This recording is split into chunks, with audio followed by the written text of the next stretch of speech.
사랑하는 성도 여러분, 오늘부터 살펴볼 28장에서는 욥이 자연 만물에 관한 많은 비유를 들어서 자신의 마음을 토설합니다. 욥은 단순히 자기 입장을 설명하기 위해 육적인 지식을 동원하고 있지만 여기에는 영적인 의미들이 담겨 있습니다. 말씀을 들으실 때 영으로 깨우치며 양식 삼아 진정한 보화를 캐내는 성도님들이 되시길 바랍니다. 28장에서 욥이 하는 말을 보면 그가 얼마나 지식과 지혜가 출중한 사람인지 다시 한번 느낄 수 있습니다. 그런데 욥이 왜 이런 말을 하는지는 28장이 끝날 때쯤 드러납니다. 욥기 28장 20절을 보면 욥은 그런즉 지혜는 어디서 오며 명철의 곳은 어디인고 하면서 지혜의 근본이신 하나님을 높이는 듯 하지만 결국은 자기의 타당성을 주장하기 위한 말임을 알게 되실 것입니다. 그러므로 28장의 서론에 해당하는 오늘 본문은 욥이 어떤 목적이 있어서 바로 마지막 절을 설명하기 위해 각종 비유를 들어 설명하고 있음을 염두에 두고 말씀을 들으시기 바랍니다. 본문 욥기 28장 1절 2절에 은은 나는 광이 있고 연단하는 금은 나는 곳이 있으며 철은 흙에서 취하고 동은 돌에서 녹여 얻느니라 말합니다. 이제까지 악인은 이러이러한 저주를 받아야 한다고 설명하던 욥이 갑자기 은과 금과 철과 동에 대해 설명하고 있습니다. 욥은 왜 이와 같은 말을 하고 있는 것일까요? 욥은 친구들을 향해 열심히 설명했지만 답답함을 느꼈습니다. 왜냐하면 친구들이 욥의 말을 들어주지 않았기 때문이죠. 그런데 욥과 친구들은 끊임없는 변론과 감정적인 설전이 벌어지고 있는 상황이기 때문에 서로 안 듣는 척해도 듣게 되어 있습니다. 상대의 말을 잘 들어야 다시 말꼬리를 잡아서 공격할 수 있기 때문입니다. 자, 자기 말에 친구들의 반응이 없다고 느낀 욥은 이제는 독백하듯 말합니다. 상대가 듣든지 말든지 자기가 하고자 하는 말을 하는 것입니다. 본문에서 말하는 은과 금과 철과 동, 바로 구리는 사람이 살아가는데 귀하게 사용되는 중요한 자원입니다. 이러한 금속은 대부분 광산에서 나오는 광물에서 채취되지요. 철의 경우는 철광석에서 채취하는데 이 철광석이 주로 지하의 자갈이나 흙과 혼합되어 있기 때문에 욥은 본문에서 철은 흙에서 취한다 말하고 있습니다. 이렇게 채취한 광석은 용광로에 넣어 녹여서 함유된 금속을 분리, 추출하여 정죄하는 과정을 거치게 됩니다. 본문에서는 광석이 어디서 산출되는지가 중요한 것이 아니라 욥이 이런 말을 하는 이유와 여기에 담긴 영적인 의미가 중요합니다. 금, 은, 동, 철 등의 광물은 짐승이 아닌 오직 사람으로 인해 얻어집니다. 욥은 사람과 밀접하게 관련된 것들 중에서 사람이 발견하고 개발한 은과 금과 철과 동을 기억해냈습니다. 은과 금과 철과 동이 만들어지는 과정을 욥이 설명하는 것은 근본에 대해 파헤쳐가기 위함입니다. 이런 광석은 반드시 산출되는 곳이 있기 때문에 사용할 수 있습니다. 또한 땅 속에 아무리 많은 자원이 묻혀 있다 해도 만일 사람이 이를 발견하고 캐내어 개발하지 않았다면 오늘날과 같은 문명의 발달은 이룰 수 없었습니다. 다시 말하면 은, 금, 철, 동과 같은 자원들은 반드시 사람의 손길을 통해 쓰임받을 수 있는 도구로 탄생했다는 것입니다. 욥은 자기의 생각을 피력하려고 광물들이 어디서 채취되었는지 설명하지만 여기서 우리는 더 깊은 진리를 찾아야 합니다. 바로 우리 인생이 어디서 왔느냐 하는 것이지요. 우리 사람도 스스로 생긴 것도 어쩌다가 우연히 생긴 것도 아니며 다른 생물에서 진화된 것은 더더욱 아니지요. 오직 창조주 하나님의 손길에 의해 나왔음을 알아야 합니다.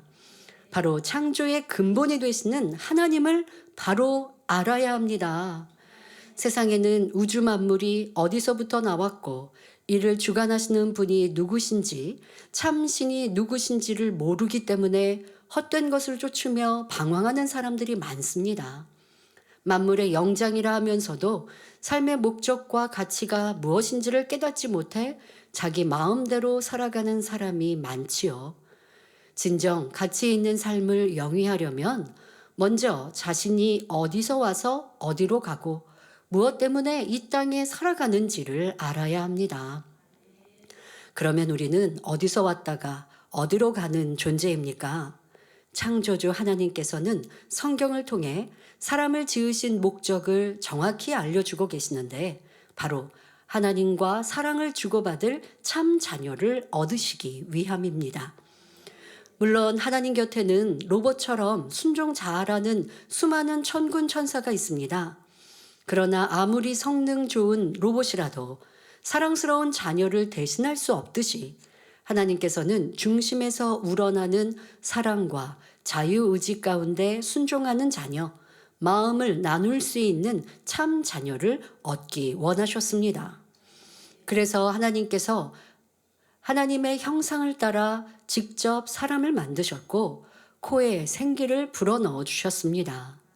이 생기로 인해 사람이 영적 존재가 되었고 마치 전원을 켜면 기계가 작동하듯이 몸이 움직이고 혼의 작용이 시작되었지요.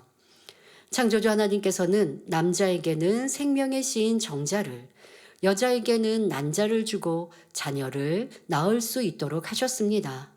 스스로의 능력으로 자녀를 낳을 수 있는 것이 아니라 하나님께서 자녀를 낳을 수 있도록 근본 생명의 씨를 주신 것입니다. 이렇게 하나님께서 창조하신 사람은 영이 사람의 본질이며 주인 역할을 하였습니다.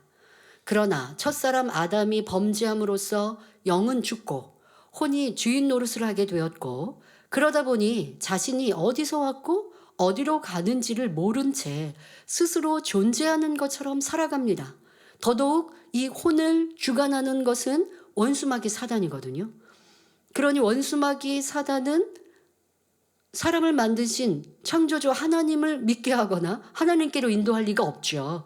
도리어 이 세상이 다인 것처럼 또 자기를 사랑하도록 이 혼의 작용을 통해서 계속 우리를 인도해 갑니다.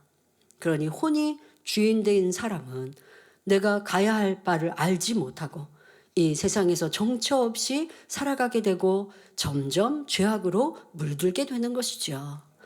그러나 누구든지 예수 그리스도를 영접하고 죄사함을 받으면 죽었던 영이 살아나고 성령으로 영을 나아가는데 그런 만큼 영이 주인된 참 사람의 모습을 회복하게 됩니다. 여러분, 사람의 본분을 찾는 것, 참 사람의 모습, 그것은 영의 사람으로 회복되는 것입니다. 처음 하나님께서 만드신 존재와 같이 하나님과 교통하고 하나님의 뜻을 알고 하나님께 가르침받는 그러한 영의 사람이 되는 것이 사람의 본분을 찾는 것입니다. 그런 사람의 행함은 하나님을 첫째로 사랑하게 되지요. 또한 하나님의 말씀은 자녀들로 하여금 진리의 속성, 곧 영의 마음을 이루도록 인도하여 아버지 되신 하나님을 알고 닮아갈 수 있도록 이끌어 주십니다. 이로써 영원한 생명과 우리가 가야 할 본향 천국의 영광을 얻게 하시지요.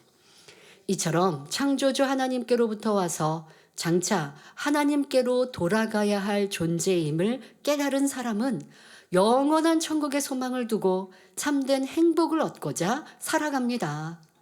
이런 가장 중요하고도 기본이 되는 영의 지식을 알아야 인생의 참된 목적이 무엇인지를 깨달을 수 있지요. 그래서 전도서 12장 13절에 이래 결국을 다 들었으니 하나님을 경외하고 그 명령을 지킬지어다.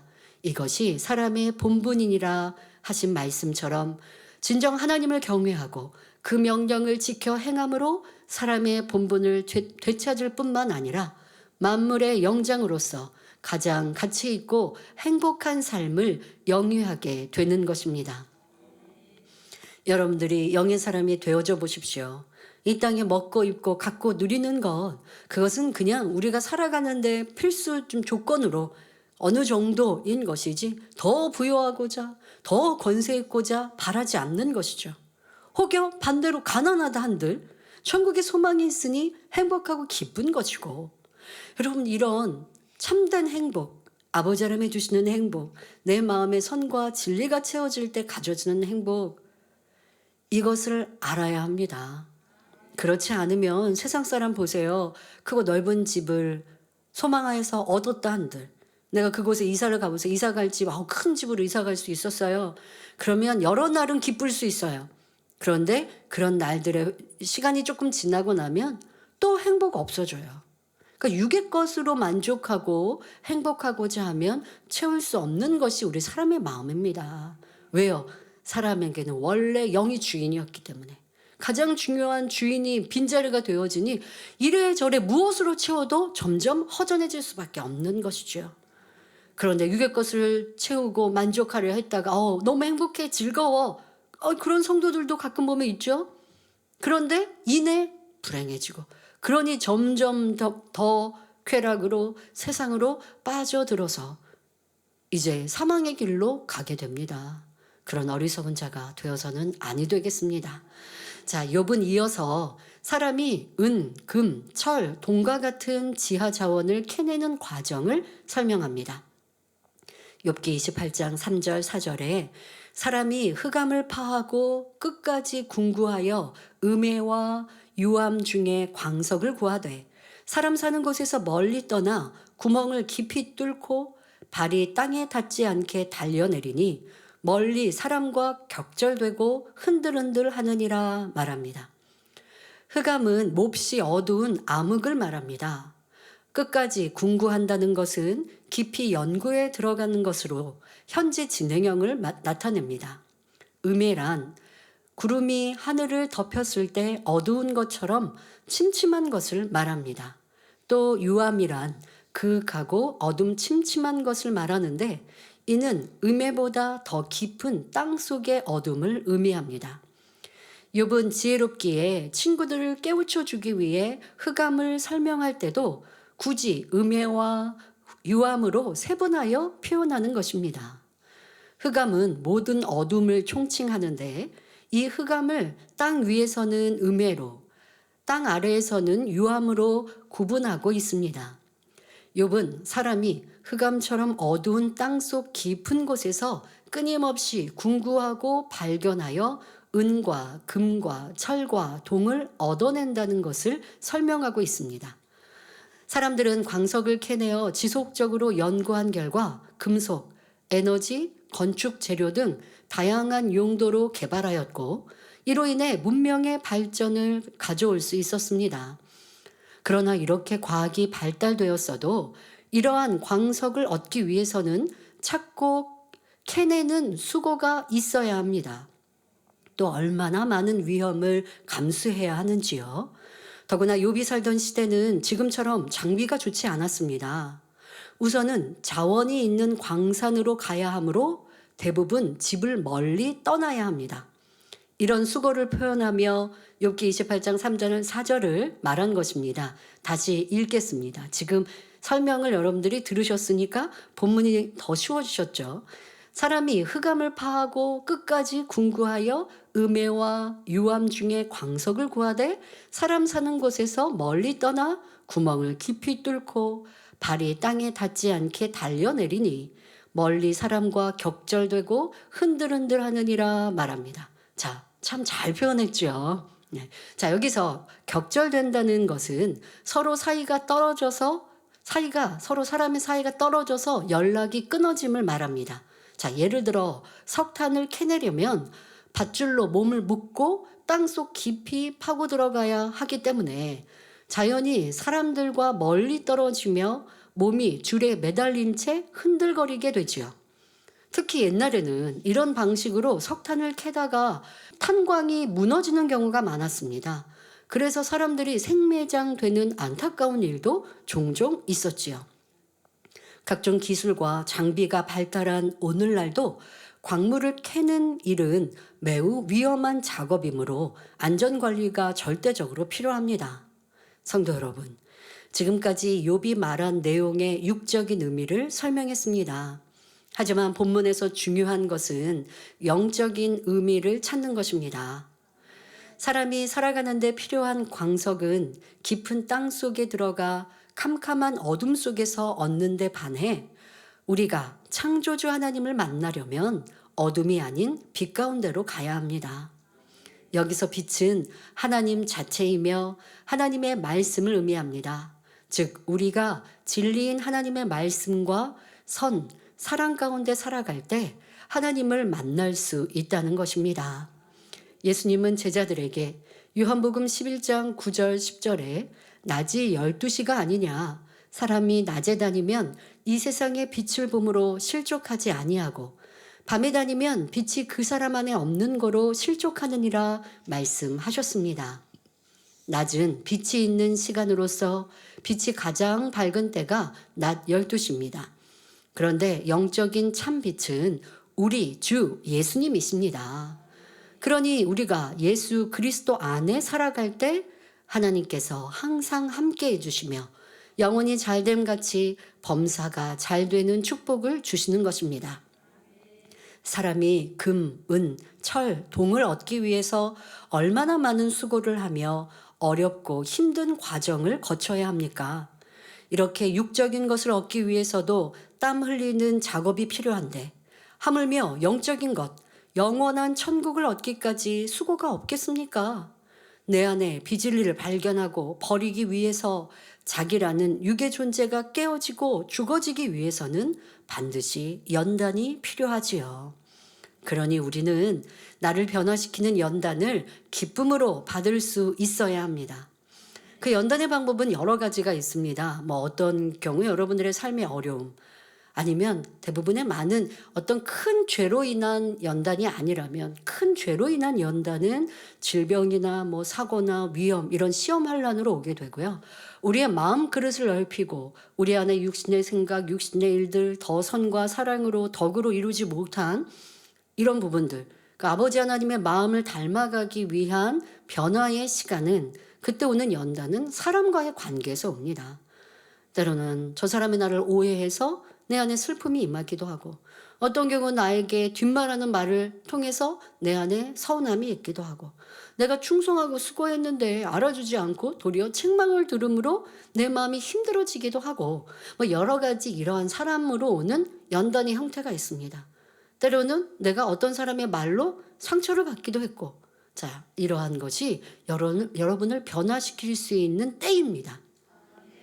그런데 그것을 연단, 변화의 시간으로 삼지 않고 힘들다, 어렵다, 괴롭다, 저 사람이 나를 이렇게 힘들게 한다, 힘들게 하니까 또 옆 사람한테 하소연을 해요. 그러면 이거는 변화가 안 되죠.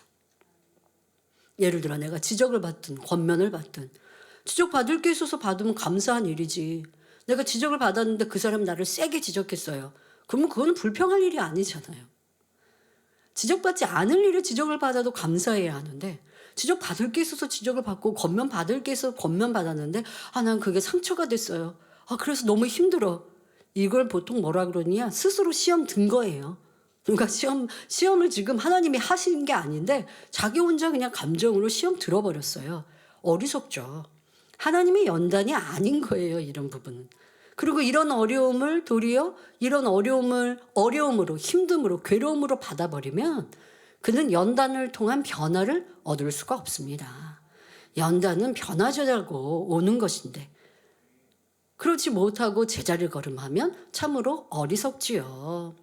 아브라함, 야곱, 요셉 등 믿음의 선진들도 연단을 통해 정금 같은 믿음으로 나왔을 때 진정한 축복을 받았다는 사실을 명심하시길 바랍니다. 또한 사람이 자원을 캐기 위해 끊임없이 찾고 연구하는 것처럼 우리는 하나님의 뜻을 알기 위해서 끊임없이 궁구해야 합니다. 그리고 하나님을 만나기 위해 내 생각도 내 지식도 시간과 물질도 아낌없이 투자할 수 있어야 하는 것입니다. 여러분, 예전에 보면 유럽도 그렇고 어떤 이 금광 금이 묻혀져 있는 어떤 뭐 산 이런 거 금광이라고 금광을 찾았다. 그러면 전 재산을 다 투자해서 그 땅을 사는 거예요. 그러니까 사람들 원래 산의 땅의 주인은 거기에 금이 묻힌 줄 모르는 거예요. 근데 이 금을 찾아다니는 사람들은 뭐 도구도 있겠고 뭘 해서 여기 금이 많이 묻혔다. 금광이다. 주인이 모르니까 그런데 어쨌든 뭐 이 땅값이 비싸더라도 내 전 재산을 투자해서 그 산을 사고 땅을 사서 개발하면 투자한 거에 비할 수 없는 많은 수익을 얻는 거거든요. 그러면 그렇게 찾기 위해 얼마나 많은 수고와 시간, 지금 이러한 광석을 찾아내는 사람의 수고를 욥이 표현한 것처럼 내 집도 떠나야 되고 내 가족과도 헤어져야 되고 뭐 이러한 수고도 세상에서 정말 하더라는 것이죠. 여러분들은 아버지 하나님, 뭐 금과 비교할 수 없는 어떠한 세상의 아름다움과 비교할 수 없는 참 진리를 얻었지 않습니까? 찾았지 않습니까? 그래야면 그것을 내 것으로 삼기 위해 깨어지고 없어지는 수고와 헌신은 당연히 있는 것이죠. 여러분들 그렇게 영의 것을 참된 보화를 캐내야지 영의 일들이 그냥 쉽게 되는 일이 아니라는 것 알아서 내 안에 얼마나 간절함으로 세상의 것도 수고하고 애써 간절히 찾고 구하고 그래서 얻어내는데 나는 영의 일들을 어찌하고 있는가 생각해 보시면 좋겠습니다. 자, 이어지는 본문을 보면 욥은 마치 지질학자처럼 땅의 표면과 내부에 대해서 설명합니다. 욥기 28장 5절에 지면은 식물을 내나 지하는 불로 뒤집는 것 같고 말합니다. 지면, 즉 땅 위에는 각종 식물의 싹이 나고 자라 꽃이 피고 열매를 맺습니다. 또 지하는 불로 뒤집는 것 같다 했는데 이는 땅속에 용암이 들끓는 상태를 표현하는 말이죠. 여러분 우리가 이 지구 흙을 밟고 살고 도로를 밟고 사는데요. 이 지구에는 이 들끓는 용암이 있는 거 여러분 과학 시간에 들으셨잖아요. 지금 욥이 이런 것을 표현하고 있습니다. 자, 용암은 실제로는 액체 상태이나 높은 온도로 인해 붉은 빛을 내면서 불과 유사한 모습을 갖기 때문입니다. 그래서 불처럼 묘사를 했다는 것입니다. 오늘날은 과학이 발달되어 땅 밑에 불이 이글거리고 있음이 밝혀졌지만 욥은 이미 수천 년 전에 이런 사실을 알 정도로 지혜가 뛰어났고 총명한 사람이었습니다. 현대 과학은 지구의 구조를 지각과 멘틀, 핵으로 구분하고 있습니다. 지각은 지구의 가장 바깥쪽을 말하는데 평균 두께는 약 35km 정도의 가볍고 단단한 암석층입니다. 지표면 아래쪽에는 멘틀층이 있고 더 깊은 곳에는 핵이 있지요. 다시 말해 우리가 발을 딛고 사는 지층은 멘틀 위에 떠 있는 것과 같습니다.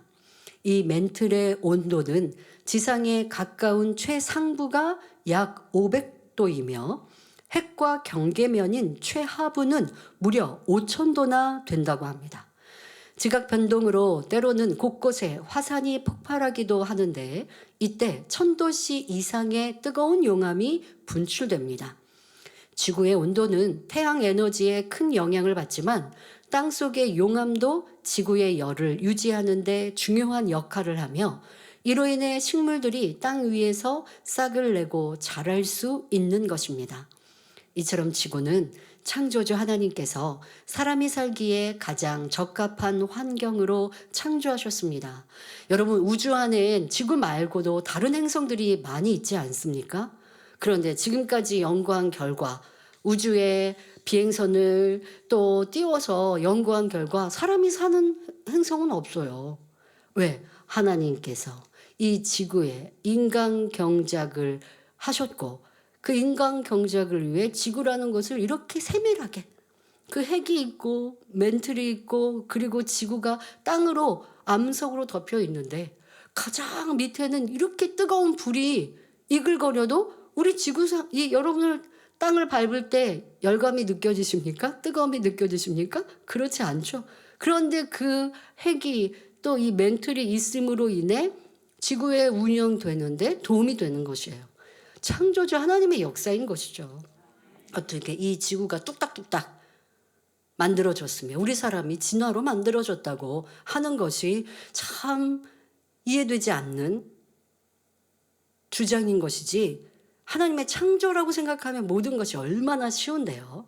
그리고 창조주 하나님께서 살아계심을 우리 가운데는 이 권능으로 증거하고 계시니 믿을 수 있지 않습니까? 자, 우리는 그것을 믿는다고 하면 온전히 하나님을 믿어드림으로 그 하나님의 뜻 가운데 살아가기를 더 힘씁시다. 땅 밑에 이글거리는 용암도 지구에 필요하기 때문에 하나님께서 만들어 놓은 것입니다. 그러면 본문 말씀을 통해 하나님께서 우리에게 깨우쳐 주시고자 하는 것은 무엇일까요? 여기서 땅 밑에 이글거리는 불은 성령의 불에 비유할 수 있습니다. 우리가 예수 그리스도를 영접함으로 성령을 받고 성령의 소욕을 쫓아 살아갈 때 생명이 잉태되고 영생의 길로 갈 수 있습니다. 땅 밑에 불이 이글거림으로 적절한 온도 가운데 식물이 싹을 내고 성장하는 것처럼 우리 안에는 성령이 계시기 때문에 생명이 잉태되고 천국에 갈 수 있는 것입니다. 성령은 죄와 의와 심판에 대해 깨우쳐 주시며 우리가 죄를 버리고 의 가운데로 살 수 있도록 도와주시지요. 또한 능력 있는 신앙생활을 위해 성령의 불세례를 받는 것도 매우 중요합니다. 히브리서 12장 29절에 우리 하나님은 소멸하는 불이심이라 했습니다. 소멸하는 능력이 있는 불이 하나님의 자녀들에게 임하는 것이 바로 성령의 불세례입니다.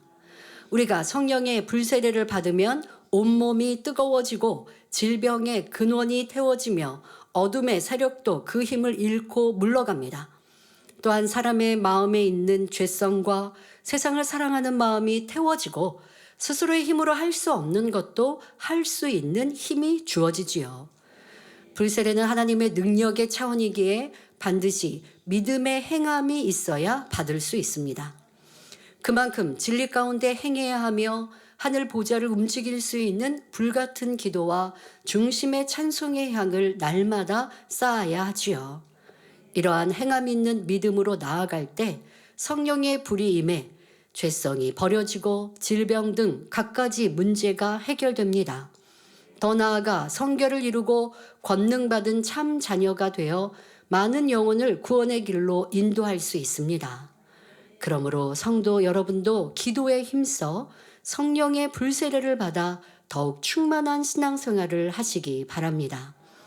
욥기 28장 6절 8절에 6절부터 8절에 그 돌 가운데에는 남보석이 있고 사금도 있으며 그 길은 솔개도 알지 못하고 매 눈도 보지 못하며 위험스러운 짐승도 밟지 못하였고, 여기서 위험스럽다라는 뜻은 보기에 위세가 있어 점잖고 엄숙한 태도가 있다라는 뜻입니다.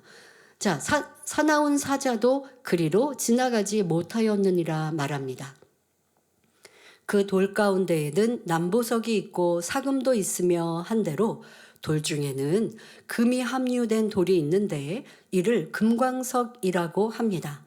또 사금은 물가나 물 밑에 모래 또는 자갈 속에 섞인 금을 말하는데 보통 작은 알갱이나 비늘 모양이지만 가끔 큰 덩어리를 이룬 것도 있다고 합니다.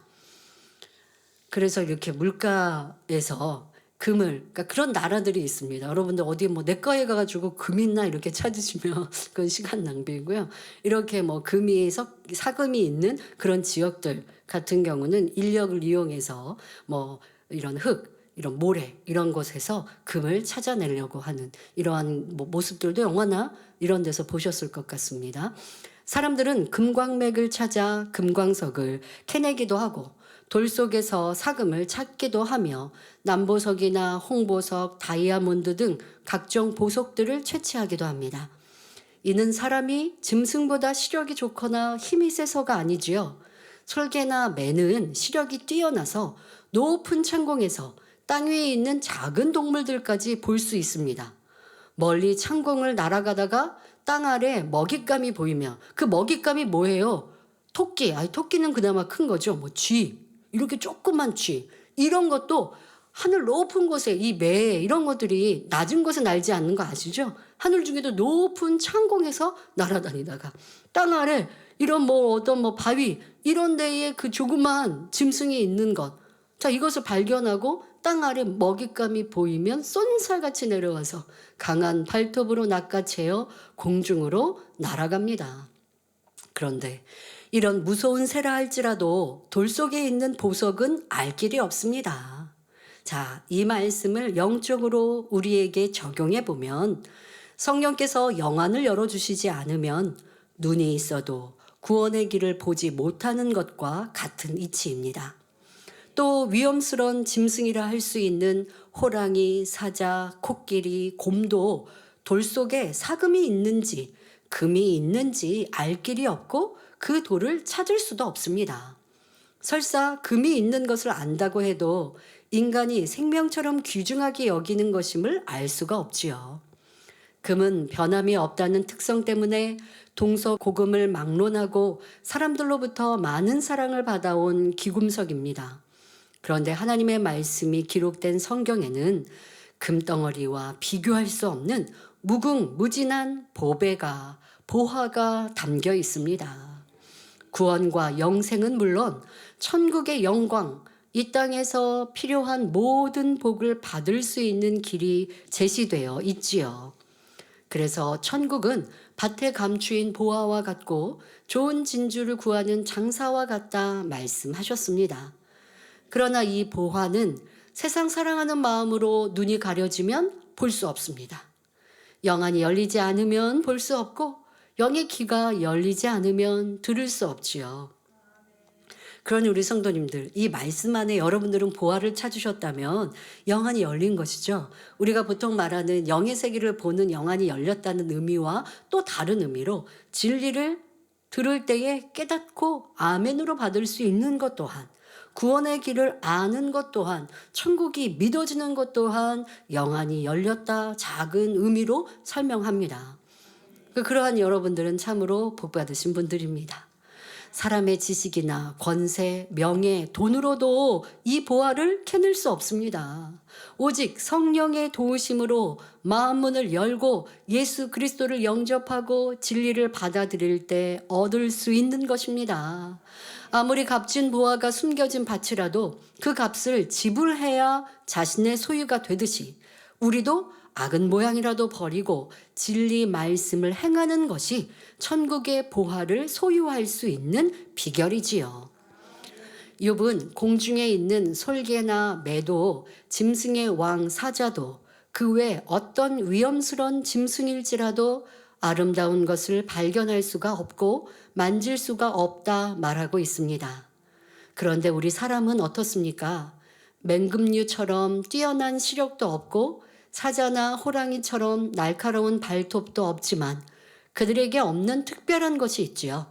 짐승은 혼과 육으로 지음받았지만 사람에게는 혼과 육뿐 아니라 영이 더 있어서 영혼육의 존재입니다. 그래서 짐승과는 달리 영을 통해 창조주 하나님을 찾고 만나고 체험할 수 있습니다. 누구든지 예수 그리스도를 영접하면 성령을 받아 하나님과 교통할 수 있고 성경 안에서 무한한 보화를 캐낼 수도 있지요. 짐승은 호흡이 끊어지면 흙으로 돌아가지만 사람은 창조주 하나님을 경외하며 선하게 살아가면 아름다운 천국에서 영생 복락을 누리는 것입니다. 욥기 28장 9절부터 11절에 사람이 굳은 바위에 손을 대고 산을 뿌리까지 무너뜨리며 돌 가운데로 도랑을 파서 각종 보물을 눈으로 발견하고 시냇물을 막아 스미지 않게 하고 감추했던 것을 밝은 대로 내느니라 말합니다. 사람은 지혜가 있기 때문에 첨단 기술로 바위나 산을 통째로 없애버리기도 합니다. 도로를 내기 위해 산을 뚫어 터널을 만들고 바다를 메워 인공섬을 만들기도 하지요. 깊은 바다 밑에서 석유를 뽑아 올리기도 하며 시내나 강을 막아 저수지를 만들기도 하고 땅속에 감추어져 있던 온갖 보물들을 캐내기도 합니다. 사람은 짐승과는 달리 지혜가 있기 때문에 이러한 것을 할 수 있는 것입니다. 하물며 지혜의 근본이신 하나님께서 우리와 함께 하신다면 무엇인들 하지 못하겠습니까? 사람은 나름대로 지혜가 있어 금이나 보석들을 캐낼 수 있지만 이 땅의 보석들은 영원한 것이 아니므로 헛되고 헛될 뿐입니다. 정작 우리가 캐내야 할 것은 예수 그리스도 진리입니다. 성경 안에 있는 영원한 보석을 캐내어 자신의 것으로 양식 삼아야 하는 것입니다. 성경 안에 있는 보화는 사람의 지혜로는 발견할 수 없으며 오직 하나님께서 주신 지혜로 발견하고 캐낼 수 있습니다. 잠언 9장 10절에 여호와를 경외하는 것이 지혜의 근본이라 말씀합니다. 다윗은 양을 치는 목동이었지만 하나님을 경외했기에 하나님께서 주신 무궁무진한 지혜로 사울 왕의 추격을 피하고 결국 왕위에 올랐습니다. 다니엘과 요셉은 이방 나라에 잡혀간 포로와 종의 신분이었습니다.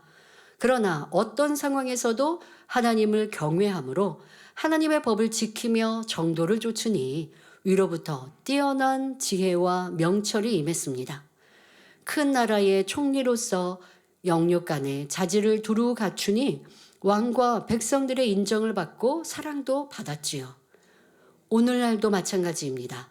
여러분도 다윗이나 요셉, 다니엘처럼 하나님을 경외함으로 선을 쫓으면 세상의 지혜와는 비교가 안 되는 하늘의 지혜와 명철을 받아 뛰어난 사람이 되는 것입니다. 여러분, 이런 말씀을 그냥 은혜 받았다 하지 마시고 지혜가 필요하십니까? 지식이 필요하십니까? 나는 학식이 없어요 하고 안타까우십니까? 이런 말씀을 내 것 삼으면 되잖아요. 아버지 하나님, 세상에 지식 권세 있는 사람도 영의 눈이 열리지 않아 썩어지고 헛된 것을 쫓아갑니다. 그러나 저는 아버지 하나님이 은혜 주셔서 영안이 열려 이제 생명길을 알았고 천국을 향해 갑니다. 참된 보화가 무엇인지 알아서 진리 안에 또한 하나님 안에 그 선과 사랑을 추구해 나갑니다. 그러니 세상 사람보다 필요한 지혜도 지식도 더 터득하게 해주세요. 이렇게 여러분들 기도해 가셔야죠. 그리고 그것은 기도만 한다고 되는 것이 아니라 바로 아버지 하나님께서 지혜와 지식을 주시는 방법, 바로 하나님을 경외하는 것에서 오니, 또 하나님을 경외하는 것은 무슨 의미인지 알아야죠. 진리를 쫓고 악에서 떠나는 것. 자, 이렇게 말씀이 다 짝을 이루고 있어요. 세상 사람은 내 부모 형제가 주지 못해서, 환경과 조건에서 얻지 못해서 탄식하고 또 불평하며 평생을 살아갑니다. 왜? 이제서 내가 얻을 기회가 없으니까. 더 내 삶이 나아진다는 보장이 없는 거예요. 그러나 하나님을 믿는 우리는 내 현재의 삶을 탄식하고 살 필요가 없어요. 모든 것을 아시고 주시는 하나님이 계시니까. 그리고 하나님께서는 내가 어떻게 하면 주겠노라고 그 방법론까지 주셨으니까. 사람처럼 차별해서 그냥 내 구미에 맞추면, 나한테 비유 맞추면 기분 좋으니까 너 해줄게 하시는 하나님이 아니라 정확한 진리대로 이렇게 하면 준다. 이렇게 하면 내가 응답해 줄게. 이렇게 하면 내가 지혜롭게 해줄게. 이렇게 하면 부유하게 해줄게. 건강하게 해줄게.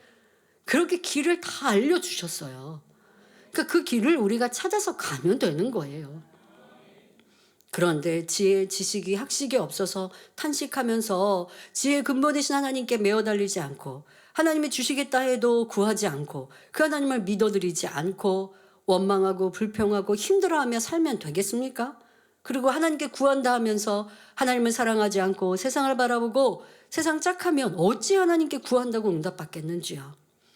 욥은 지금 하나님 앞에 여러 가지로 탄식하고 자기의 입장을 설명하려고 지혜롭게 자연 만물과 무슨 과학적인 것을 설명했습니다마는 우리는 그 안에 영적으로 이렇게 내가 이 세상에 필요한 모든 것 하나님께 구하고 받을 수 있구나. 하나님이 이렇게 주시겠다 약속하셨구나 라고 하는 여러분들이 정말 보화를 얻은 것 같은 그런 말씀으로 사모하시고 그 길을 따라가는 우리 모두가 되시기를 바랍니다. 결론을 말씀드립니다. 사랑하는 성도 여러분, 여러분은 세상을 살아가면서 어떤 보화를 얻기 원하십니까? 누가복음 5장 4절을 보면 예수님께서 어부 베드로에게 깊은 데로 가서 그물을 내리라 말씀하십니다. 베드로가 예수님의 말씀에 순종하여 깊은 곳에 그물을 내렸더니 많은 고기를 잡을 수 있었습니다. 물은 영적으로 말씀이며 하나님이시니 깊은 물이란 곧 하나님의 마음을 의미합니다. 하나님의 마음 안에는 우주의 모든 것이 담겨 있습니다. 하나님께서 설계하고 창조하신 우주를 보면 하나님의 마음이 얼마나 넓고 깊으신지를 깨달을 수 있지요. 그 깊고 넓은 하나님의 마음 안에 그물을 내리면 우리는 무한한 보화를 캐낼 수 있습니다. 뛰어난 지혜와 명철을 얻을 수 있을 뿐 아니라 마음의 소원, 기도와 간구, 모든 인생의 문제가 다 해결되지요. 깊은 하나님의 마음에 그물을 던진다는 것은 영혼이 잘 되어 하나님의 마음을 담는 것을 의미합니다. 나의 지혜와 지식, 모든 생각과 경험을 다 깨트리고 불같은 기도로 죄를 피 흘리기까지 싸워 버림으로 영의 마음을 이루는 만큼 영육 간의 응답과 축복을 받을 수 있는 것입니다.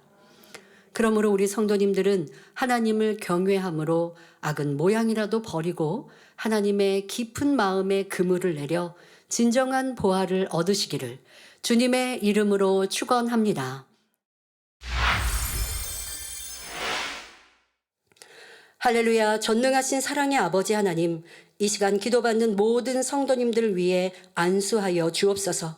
전국 전 세계 하나님의 자녀들 위해 시공간을 초월하여 역사하여 주시옵소서. 믿어지는 믿음을 주시고 부정적인 생각과 의심의 세력을 물리쳐 주옵시며 모든 시험 환난도 물리쳐 주옵소서. 머리부터 발끝까지 오장육부, 뼈, 마디마디, 온몸의 신경, 조직, 세포 등 성령의 불로 태우시고 근본의 빛으로 역사하여 주옵소서. 예수 그리스도의 이름으로 명하노니 원수마귀 사단아, 모든 질병균 연약함아 물러가라. 빛이여 임하라. 모든 불치 난치병도 성령의 불로 태워 깨끗게 하여 주옵소서. 말라리아를 비롯한 모든 풍토병도 물리쳐 주옵소서. 감기, 기침, 열, 몸살, 독감 등 각종 유행성 질병도 다 물러가라. 어떠한 질병도 틈타지 않게 지켜 주옵소서. 각종 암과 전이된 것, 에이즈, 백혈병, 뇌졸중, 고혈압, 저혈압, 심장병, 폐병, 위장병, 당뇨, 부인병, 피부병, 갑상선 질환과 모든 염증도 깨끗게 하여 주옵소서. 소아마비, 중풍, 관절염, 디스크도 온전케 하여 주옵소서. 요통, 두통, 신경통을 비롯한 모든 통증은 사라질지어다. 간질, 자폐증, 우울증, 조울증, 공황장애, 노이로제, 치매 등 모든 정신질환도 물러가라. 모든 마비된 것도 풀어지고 일어나 걷고 뛸지어다. 눈도 잘 보이게 하옵시고 귀도 잘 들리게 하여 주옵소서. 소경은 눈을 뜨고 귀머거리는 들으며 벙어리는 말할지어다. 각종 사고 후유증도 깨끗게 하시고 부러진 뼈도 붙여 주옵소서. 화상 입은 것도 온전케 하시고 화기야 물러가라. 열도 물러가라. 아버지 흉터나지 않게 역사하여 주옵소서. 마약을 비롯하여 각종 약물과 독극물 중독도 깨끗함을 입을지어다. 죽은 신경과 세포가 살아나며 죽은 자도 살아나게 하여 주옵소서. 잉태의 축복도 주시기를 원합니다.